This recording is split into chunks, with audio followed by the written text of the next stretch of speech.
The iPhone 14 lineup is going to be Apple's most successful iPhone lineup ever. It's a bold claim, but I'm a bold man. And yes, it's true. I think that Apple's iPhone 14 lineup has a chance to be its most successful iPhone launch yet, because Apple is going to be doing something new to the iPhone 14 lineup that has never been done before. Now, you're going to want to follow along this iPhone 14 saga, so make sure you're subscribed to the channel. And hey, don't forget to hit the like button too, because I think the dislike button is, it's kind of broken. Yeah, well, that's a shame. But you know what's not broken? Apple's future plans for the iPhone 14. But to understand why this lineup is going to be so successful, we need to rewind back to the launch of the iPhone 12. Now, the iPhone 12 launch wasn't that long ago, but if you remember the excitement leading up to that phone launch, we were just slammed with rumors and leaks about Apple expanding the lineup of the iPhone 12 series with 4 different phone models. And that was the first time ever that Apple has kind of had this many different flagship level phones. And that was a stark contrast in choice compared to previous years' lineups where you would get one iPhone choice, then maybe 2 iPhone choices, and then 3 iPhones in the lineup, and then we got 4 iPhones in the lineup. So with 4 different unique iPhone models, that really expanded the lineup to a point where you could pick and choose different sizes, features, colors, and a price point that, you would be able to find the best iPhone that was suited for your needs. This was and is a great idea for Apple at this point in the phone market where it is very saturated. There are many different types of users, and their needs just can't be met by one iPhone model. The era of one iPhone for everyone is long over, and Apple would be in a very different position right now if they were forcing everyone to use one size iPhone, like an iPhone mini. Could you imagine the disaster that would have been? Users choose these phones now primarily for their size above all else, and that is clearly evident based on sales data we have for phones like the iPhone 12 and iPhone 13 mini.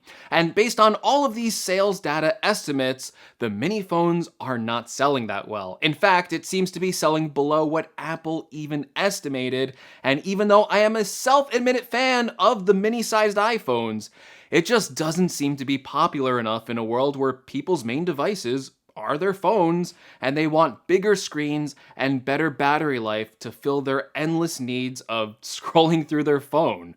In fact, the reason why the iPhone 14 lineup is going to be so strong this year is because of the failure of the Mini, because Apple is rumored to be discontinuing that model for the 2022 lineup, but it will still have 4 phones in the lineup with what I think will be one of the most popular iPhones ever, the iPhone 14 Max. Yes, you didn't mishear me, an iPhone 14 Max. So let me break it down. Basically, we are getting 4 iPhones.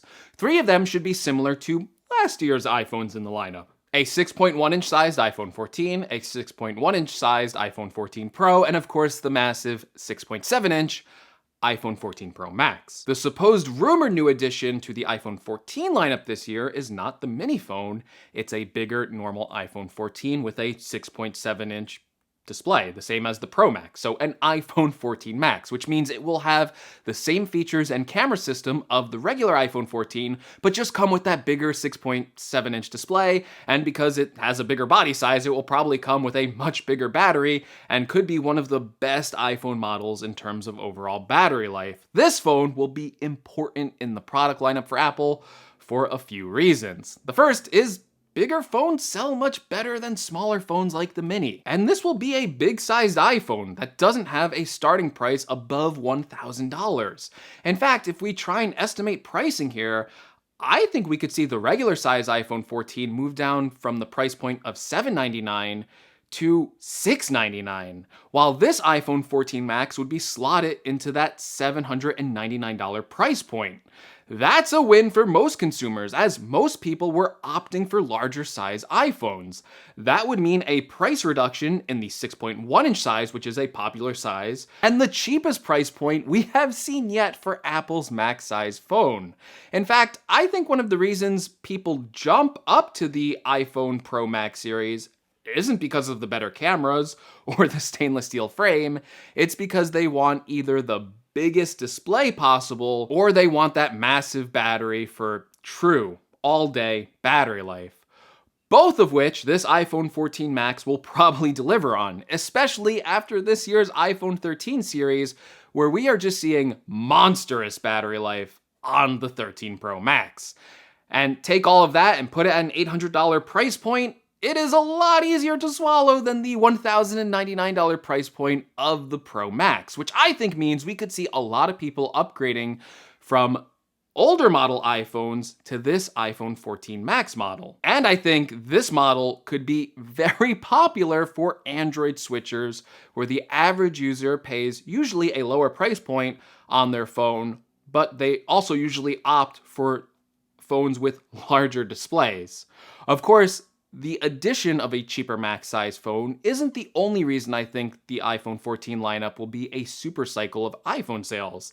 It's also because, unexpectedly, we are hearing that the iPhone 14 will break the 3-year body upgrade cycle of the previous iPhones, and the 14 lineup will actually be getting a new design if rumors from sources like John Prosser and Mark Gurman turn out to be true. And so far, these rumors do kind of sound too good to be true. But it really is all we have to go on at this point, and early rumors like this have been true in the past, but right now, we are expecting that the designs of the new iPhone 14s will go for an even farther throwback to the iPhone design language to really look like a modern version of the iPhone 4. And people consider that to be one of the best designed iPhones of all time. So this means it will still keep the squared off sides, but it will reintroduce design elements like rounded volume buttons, and based on these renders, the speakers look exactly the same as the iPhone 4. And based on these leaks and these renders, the phone design will actually be getting thicker. Thick enough, in fact, to actually make the camera housing to appear more flush with the phone rather than having a large camera bump. Prosser even says specifically that he expects the Pro Max model to get rid of the notch and actually switch to a hole punch design. And there have been other rumors and leaks to back this up from sources like Ming-Chi Kuo, and he said that he expected the 2022 iPhone models would get rid of the notch and switch to a hole punch display, which probably means that Apple has found a way to at least place the Face ID sensors completely behind the display, which would negate the need for a notch. And these changes alone, I think, would make this such a popular iPhone lineup. The fact that every phone display size is going to be above 6 inches, the fact that we're getting a 6.7-inch Max model that would be at $800, complete with a brand new design, means that these phones are just going to fly off the shelves, and 2022 could be a mega year for Apple. Of course, we're still in November of 2021. And as of the making of this video, there's a lot of information we're missing about the potential of an iPhone 14, but obviously expect other upgrades as well, like a more powerful and more efficient A16 chip, better cameras, possibly a bigger megapixel upgrade for this year, and actually really strong rumors that we're going to get a better front-facing camera on the iPhone 14. Still, there's a lot to learn, so if you want to hear more information, make sure you're subscribed, and if you agree with me that the iPhone 14 is going to be a super cycle and a massive success, well, make sure you give this video a like so we can spread the word of Greg. I think that's a good word to spread. All right, everyone. Thank you so much for watching this video. Hope you liked it, and I will see you all in the next one. Take care, everyone.